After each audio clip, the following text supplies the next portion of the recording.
इतिहास के रहस्यमय व्यक्तित्वों की कहानियां हमेशा से लोगों को आकर्षित करती रही हैं। क्या आपने कभी सोचा है कि एंजेलिना जोली के पूर्वज कौन थे, या फिर शेक्सपियर का असली नाम क्या था? इन सवालों के पीछे छिपे रहस्य आपको चौंका देंगे। जूलियस सीजर एक महान नेता, लेकिन क्या आप जानते हैं कि उसकी हत्या के पीछे एक गुप्त समाज का हाथ था?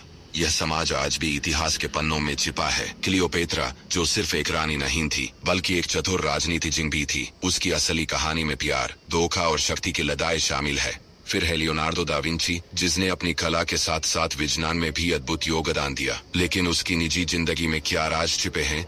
इन रहस्यमय व्यक्तित्वों के पीछे की अनोखी कहानियां हमें सोचने पर मजबूर करती हैं। क्या हम सच में उनके बारे में सब कुछ जानते हैं? इतिहास के इन अंधेरे कोनों में छिपे रहस्यों की खोज जारी है।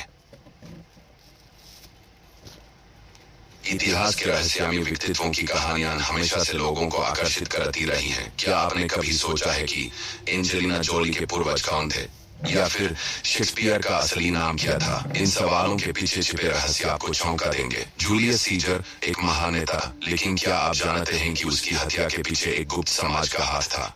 यह समाज आज भी इतिहास के पन्नों में छिपा है। क्लियोपेत्रा, जो सिर्फ एक रानी नहीं थी बल्कि एक चतुर राजनीतिज्ञ भी थी, उसकी असली कहानी में प्यार, धोखा और शक्ति की लड़ाई शामिल है। फिर है लियोनार्डो दा विंची, जिसने अपनी कला के साथ साथ विज्ञान में भी अद्भुत योगदान दिया, लेकिन उसकी निजी जिंदगी में क्या राज छिपे हैं? इन रहस्यमय व्यक्तित्वों के पीछे की अनोखी कहानियां हमें सोचने पर मजबूर करती हैं। क्या हम सच में उनके बारे में सब कुछ जानते हैं? इतिहास के इन अंधेरे कोनों में छिपे रहस्यों की खोज जारी है।